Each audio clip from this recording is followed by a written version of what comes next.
Right ఇదే విషయానికి సంబంధించి మరిన్ని డీటెయిల్స్ మా ప్రతినిధి లివిల్ రెడ్డి లైవ్ ద్వారా అందించడానికి సిద్ధంగా ఉన్నారు. రైట్ లివిల్ రెడ్డి చెప్పండి. మరి కాసేపట్లో అయితే జూబ్లీహిల్స్ బీఆర్ఎస్ అభ్యర్థిగా మాగంటి సునీత గోపీనాథ్ అంటే నామినేషన్ వేయనున్నారు అన్నట్టు తెలుస్తోంది. సో దీనికి సంబంధించిన అప్డేట్స్ ఏంటి? మరి కాసేపట్లో బీఆర్ఎస్ అభ్యర్థి సునీత గోపీనాథ్ జూబ్లీహిల్స్ ఉప ఎన్నికకు నామినేషన్ దాఖలు చేయనున్నారు. నామినేషన్లో బీఆర్ఎస్ పార్టీ ముఖ్య నాయకులంతా కూడా పాల్గొన్నారు. ఏదైతే బంజారాహిల్స్లోని షేక్పేట్ ఎంఆర్ఓ కార్యాలయంలో ఇటు ఏఆర్ఓకి నామినేషన్ పత్రాలను దాఖలు చేయనున్నారు. అయితే గత కొద్ది రోజులుగా గత గోపీనాథ్ ఉన్నప్పుడు ఏదైతే ఆనవాయితీ ఉందో నామినేషన్ ముందు పెద్దమ్మ దేవాలయంలో పూజలు నిర్వహించే ఆనవాయితీ ఉందో ఆ ఆనవాయితీ ప్రకారం కుటుంబ సభ్యులతో పూజలు నిర్వహించారు. పూజలు నిర్వహించిన అనంతరం నేరుగా తెలంగాణ భవన్కి వారిని వెంటబెట్టుకుని మాజీ ఎమ్మెల్యే విష్ణువర్ధన్ రెడ్డి తెలంగాణ భవన్ చేరుకున్నారు. తెలంగాణ భవన్లో కేటీఆర్తో పాటు మరికొంతమంది ముఖ్య నాయకులంతా కూడా ఇటు షేక్పేట ఎంఆర్ఓ కార్యాలయానికి మరికాసేపట్లో చేరుకున్నారు. మరికాసేపట్లో చేరుకున్న తర్వాత మొదటి సెట్ నామినేషన్ దాఖలు చేయన్నారు. మొదటి సెట్ నామినేషన్ దాఖలకు సంబంధించి ప్రధానంగా తలసాని శ్రీనివాస్ యాదవ్, పద్మారావుతో పాటు మాజీ కార్పొరేషన్ చైర్మన్ రావుల శ్రీధర్ రెడ్డి, దేదీప్య కార్పొరేటర్లు ఈ మొదటి సెట్ నామినేషన్ దాఖలకు సంబంధించి ఉన్నారు. రెండో సెట్ నామినేషన్ దాఖలకు సంబంధించి బీఆర్ఎస్ వర్కింగ్ ప్రెసిడెంట్ కేటీఆర్తో పాటు విష్ణువర్ధన్ రెడ్డితో పాటు రాజ్కుమార్ పటేల్ కార్పొరేటరు, మాజీ ఏదైతే ఇటీవల కాంగ్రెస్ పార్టీ వేధింపులతో చనిపోయిన సర్దార్ సతీమణి కూడా ఈ నామినేషన్ కార్యక్రమంలో పాల్గొనున్నారు. నామినేషన్ అనంతరం నేరుగా తెలంగాణ భవన్ చేరుకున్నారు. అయితే ఇప్పటికే బీఆర్ఎస్ పార్టీ ప్రచారం జోరు పెంచింది. ప్రచారంలో భాగంగా కాంగ్రెస్ చేస్తున్న మోసాలను ఎప్పటికప్పుడు ఎండగడుతూ బీఆర్ఎస్ పార్టీ ప్రచారం నిర్వహిస్తుంది. సునీత గోపీనాథ్ ఏదైతే గోపీనాథ్ అకాల మరణం తర్వాత ఏర్పడిన ఉప ఎన్నికకు సునీత గోపీనాథ్ అభ్యర్థిత్వాన్ని బీఆర్ఎస్ అధినేత కేసీఆర్ ప్రకటించిన నేపథ్యంలో ఈ ఉప ఎన్నిక ఖచ్చితంగా బీఆర్ఎస్ పార్టీతో పాటు కాంగ్రెస్ పార్టీ కూడా ఛాలెంజ్గా తీసుకున్నాయి. కాంగ్రెస్ పార్టీ ఇప్పటికీ ఏదైతే గత కొద్ది రోజులుగా పూర్తిగా వైఫల్యం చెందుతుంది. కాంగ్రెస్ పార్టీ ఏదైతే 22 నెలల కాంగ్రెస్ పాలనలో పూర్తిగా అస్తవ్యస్తం అగమ్యగోచరం అయిపోయింది. హైదరాబాద్ నగరం అంతా కూడా విధ్వంసంతో వాళ్ళ హైడ్రా పేరుతో విధ్వంసం చేస్తున్న పరిస్థితి కనిపిస్తుంది. ఇటు బీఆర్ఎస్ ప్రభుత్వం గత 10 సంవత్సరాలు చేసిన అభివృద్ధి కార్యక్రమాలను ఒకవైపు బేరీజు వేస్తూనే కాంగ్రెస్ పార్టీ చేసిన మోసాలను, కాంగ్రెస్ పార్టీ ఇచ్చిన హామీలు నెరవేర్చకపోయిన హామీల విషయంలో కూడా ఒక బాకీ కార్డులను తీసుకొచ్చి వాళ్ళ ముందుకెళ్తున్న పరిస్థితి కనిపిస్తుంది. ఖచ్చితంగా కాంగ్రెస్ పార్టీ ప్రభుత్వం మోసాలను ఈ ఉప ఎన్నికలో ఎండగట్టాలని చెప్పేసి కూడా వర్కింగ్ ప్రెసిడెంట్ కేటీఆర్తో పాటు మాజీ మంత్రి ఎమ్మెల్యేలు తలసాని శ్రీనివాస్ యాదవ్తో పాటు హరీష్ రావుతో పాటు పలువురు మాజీ మంత్రులంతా కూడా జూబ్లీహిల్స్ ఉప ఎన్నికల్లో ప్రచారం ఓరెత్తిస్తున్నారు. ప్రతి గడపకెళ్తున్నారు. ప్రతి గడపకెళ్ళి బీఆర్ఎస్ పార్టీ చేసిన అభివృద్ధి కార్యక్రమాలతో పాటు మాగంటి గోపీనాథ్ చేసిన సేవలను ప్రతి పేదవారికి చేరవేస్తున్నారు. ప్రతి ఒక్కరు కూడా ఇవాళ మాగంటి గోపీనాథ్ సేవలను అక్కడ అంతా కూడా కొనియాడుతున్న పరిస్థితి కనిపిస్తుంది. ప్రధానంగా ఏదైతే జూబ్లీహిల్స్ ఉప ఎన్నిక ఖచ్చితంగా ఇది గోపీనాథ్ అకాల మరణంతో వచ్చిన ఎన్నిక అని చెప్పేసి కూడా చెప్తున్నారు. అయితే 10 ఏళ్ల అభివృద్ధికి 2 ఏళ్ల అరాచకానికి మధ్య జరుగుతున్న పోటీగా కూడా బీఆర్ఎస్ వర్కింగ్ ప్రెసిడెంట్ కేటీఆర్ అభివర్ణిస్తున్నారు. హైడ్రాతో అరాచకంతో బస్తీ వాడలన్నీ కూడా వాలిపోతున్నాయి. 2 ఏళ్ల కాంగ్రెస్ పార్టీ ఒక్క ఇల్లు కూడా పేదలకు ఇవ్వలేదు. గత బీఆర్ఎస్ ప్రభుత్వం హయాంలో దాదాపు 3500 ఇళ్లను కేటాయించిన విషయాన్ని కూడా ఈ సందర్భంగా చెప్తున్నారు.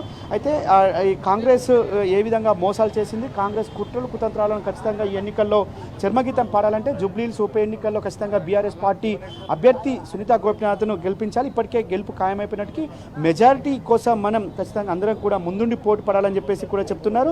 మొదటి సెట్ నామినేషన్ ఇవాళ దాఖలు చేస్తున్నట్లు కూడా వర్కింగ్ ప్రెసిడెంట్ కేటీఆర్ చెప్పారు. మొత్తానికి మరికాసేపట్లో ఇటు ఏదైతే షేక్పేట ఎంఆర్ఓ కార్యాలయంలో మొదటి సెట్ నామినేషన్ దాఖలు చేయనున్నారు. వారి కుటుంబ సభ్యులంతా కలిసి నిన్న బీఆర్ఎస్ అధినేత కేసీఆర్ నుంచి బీఫామ్ తీసుకున్నారు. ఈ కార్యక్రమంలో నల్లమోతు భాస్కర్ మాజీ ఎమ్మెల్యేతో పాటు ఎమ్మెల్యేలు ముఠా గోపాల్, కాలేరు వెంకటేష్తో పాటు పలువురు ముఖ్య నాయకులు కూడా నిన్న బీఫామ్ తీసుకున్న వారిలో ఉన్నారు. అయితే ఖచ్చితంగా బీఆర్ఎస్ పార్టీ మొదటి నుంచి చెప్తుంది కాంగ్రెస్ పార్టీ ఫెయిల్యూరే ప్రధాన అస్త్రంగా ముందుకెళ్తాం. గోపీనాథ్ పేదలకు, అన్ని కులాలకు, అన్ని మతాలకు అండగా ఉన్నారు. ఎక్కడ పేదలు ఆపదలో ఉన్నా అక్కడికి వెళ్ళి వారికి అండగా ఉన్న వ్యక్తి గోపీనాథ్ కనుక ఖచ్చితంగా వారి సేవలను గుర్తిస్తూ మళ్ళొక్కసారి జూబ్లీహిల్స్ ఎన్నికల్లో వారి సతీమణైన సునీత గోపీనాథ్కు ఓటు వేయాలని చెప్పేసి కూడా అభ్యర్థిస్తున్నారు. మొత్తానికి గత అనేక సందర్భాల్లో కూడా బీఆర్ఎస్ పార్టీ చేసిన అభివృద్ధి కార్యక్రమాలు ఒకవైపు, కాంగ్రెస్ పార్టీ చేసిన కుట్రలు కుతంత్రాలు మోసాలను ఒకవైపు బేరీజు వేస్తూ ప్రచారం అయితే చేస్తున్న పరిస్థితి. ప్రతి గడపకి వెళ్తున్నారు, ప్రతి ఇంటికి వెళ్తున్నారు. కాంగ్రెస్ పార్టీ చేసిన మోసాలను వివరిస్తున్నారు. బీఆర్ఎస్ పార్టీ గెలవాల్సిన ఆవశ్యకత ఏందో కూడా చెప్తున్న పరిస్థితి కనిపిస్తుంది. ఖచ్చితంగా ఇవాళ ఈ గెలుపుకు సంబంధించి ప్రధానంగా ఇటు జూబ్లీహిల్స్ ఉప ఎన్నికల్లో బీఆర్ఎస్ పార్టీ గెలుపుకు ఖచ్చితంగా చేయాల్సిన అవసరం ఉంది కనుక ఆ గెలుపు దిశగా ఇవాళ చేస్తే యావత్ రాష్ట్ర వ్యాప్తంగా కూడా కాంగ్రెస్ పార్టీపై ఇంపాక్ట్ పడుతుంది. వాళ్ళ కాంగ్రెస్ పార్టీ ఎక్కడేసిన కొంగడి అక్కడే ఉన్న చందంగా వ్యవహరిస్తుందని చెప్పేసి కూడా ఇవాళ బీఆర్ఎస్ పార్టీ ఇంత మండిపడుతుంది. ప్రచారంలో అదే అస్త్రంగా చేసుకొని ముందుకెళ్తున్న పరిస్థితి కనిపిస్తుంది. కాంగ్రెస్ ప్రచారంలో ఖచ్చితంగా వారిని ఎక్కడికక్కడ నిలదీస్తున్నారు. కాంగ్రెస్ పార్టీకి ఎందుకు ఓటేయాలని చెప్పేసి కూడా పేదంతా నిలదీస్తున్న పరిస్థితి వల్ల మనం తాజాగా చూడవచ్చు. ఖచ్చితంగా ఇవాళ కాంగ్రెస్ పార్టీ మోసాలను ఈ ఎన్నికల్లో ఎండగట్టాల్సిన అవసరం ఉందని కూడా ప్రధానంగా బీఆర్ఎస్ పార్టీ ప్రచార అస్త్రంగా చేసుకొని చెప్తున్న పరిస్థితి కనిపిస్తుంది. ఇవాళ ఓవరాల్గా కాంగ్రెస్ పార్టీకి సంబంధించిన అభ్యర్థి కావచ్చు, కాంగ్రెస్ పార్టీ కావచ్చు, ఎన్నికల ముందు ఎలాంటి హామీలు ఇచ్చింది, హామీలన్నీ వల్ల ఏమైనాయి అని చెప్పేదానికి కూడా నిదర్శనంగా తీసుకొని ఒక బాకీ కార్డుల రూపంలో ముందుకెళ్తున్న పరిస్థితి అయితే మనం తాజాగా చూడవచ్చు.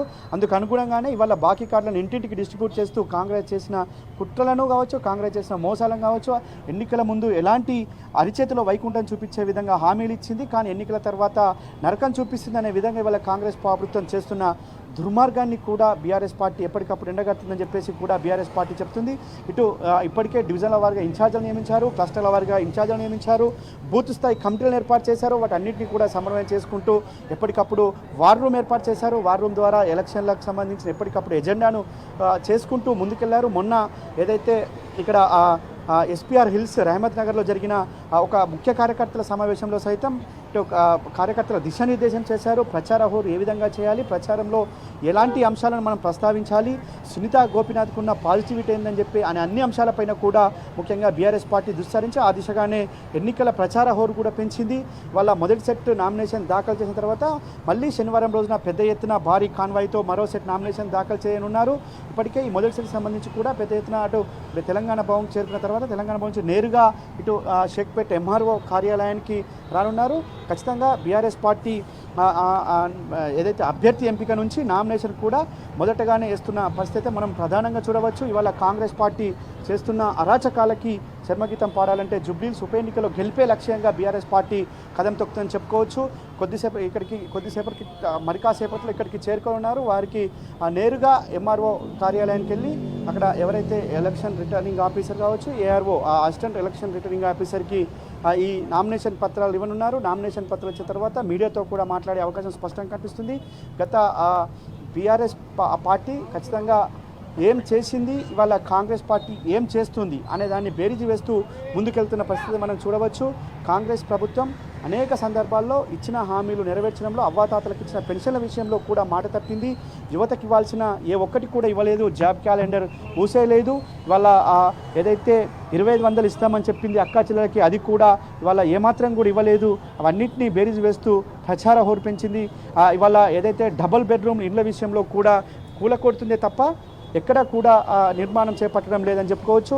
గత కొద్ది రోజులుగా ఇవాళ బీఆర్ఎస్ హయాంలో జూబ్లీహిల్స్ నియోజకవర్గంలో కేవలం జూబ్లీహిల్స్ నియోజకవర్గంలో 3500 డబుల్ బెడ్రూమ్లు కేటాయించిన ఘనత ఆనాటి బీఆర్ఎస్ ప్రభుత్వం దక్కుతుంది. ఇవాళ చాలా చోట్ల మురుగునీటితో సమస్య తాండవిల్తుందని చెప్పేసి కూడా జూబ్లీహిల్స్ నియోజకవర్గ ప్రజలంతా చెప్తున్నారు. గత 10 సంవత్సరాల్లో ఎప్పుడు కూడా ఇలాంటి ఇబ్బంది తలెత్తలే, ఇప్పుడే ఇలా ఇబ్బంది తలెత్తుంది, మాకు చాలా అవస్థలు పడుతున్నాం, కాంగ్రెస్ ప్రభుత్వంలో ఎవరికి చెప్పానో కూడా తెలియని పరిస్థితుంది.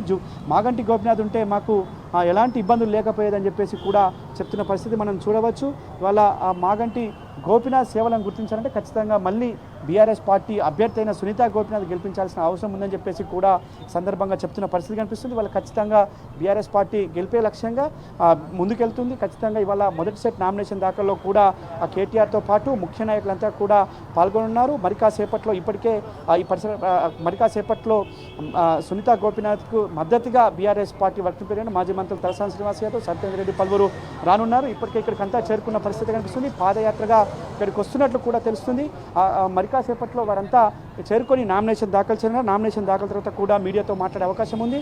ఖచ్చితంగా సునీతా గోపీనాథ్ మొదటి నుంచి కూడా గోపీనాథ్ ఆశయాల కోసం పనిచేస్తున్న వారి కుటుంబ సభ్యులంతా కూడా కాళ్ళకు బల్పం కట్టుకొని ప్రతి ఇంటికి తిరుగుతున్నారు. ఖచ్చితంగా మేము దుఃఖంలో ఉన్న మా కుటుంబానికి మీరు అండగా ఉండండి అని చెప్పేసి కూడా వారు చెప్తున్న పరిస్థితి మనం తాజాగా చూడవచ్చు. అయితే బీఆర్ఎస్ పార్టీ అనేక సందర్భాల్లో చెప్పింది. ఖచ్చితంగా ఖచ్చితంగా ఆడబిడ్డను గెలిపించాల్సిన అవసరం ఉంది.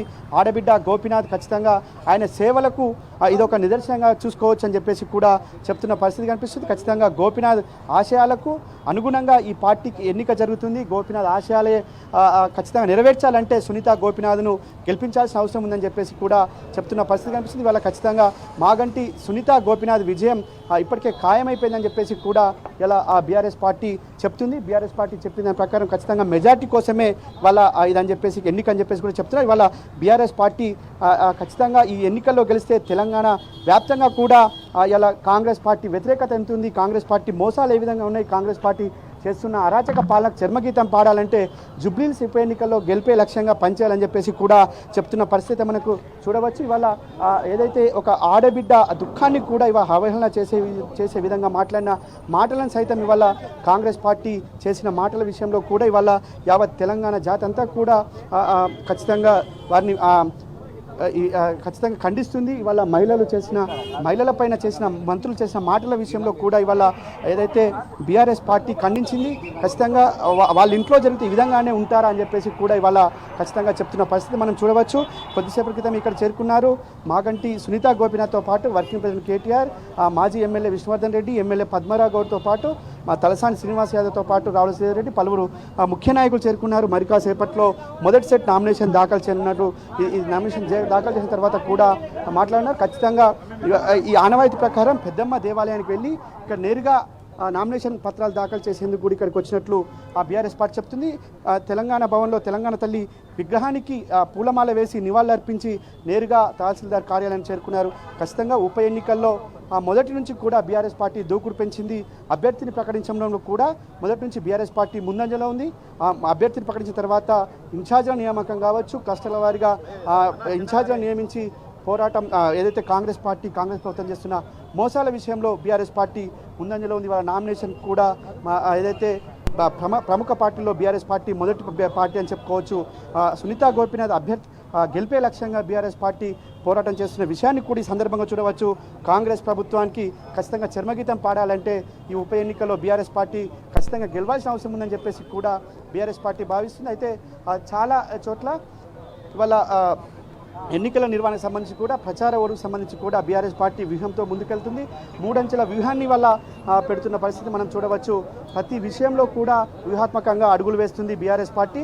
ఎన్నికలు ఖచ్చితంగా ఈ ఎన్నికల్లో గెలిచి ఖచ్చితంగా కాంగ్రెస్ పార్టీపై వ్యతిరేకత ఉన్న విషయాన్ని కూడా ఈ సందర్భంగా గుర్తించాల్సిన అవసరం ఉందని చెప్పేసి కూడా బీఆర్ఎస్ పార్టీ భావిస్తుంది. ఖచ్చితంగా ఉప ఎన్నికల్లో సందర్భంగా మరి కాసేపట్లో నామినేషన్ దాఖలు చేయనున్నారు. నామినేషన్ దాఖలు చేసిన అనంతరం మీడియాతో మాట్లాడే అవకాశం అయితే స్పష్టంగా కనిపిస్తుంది. సంజన.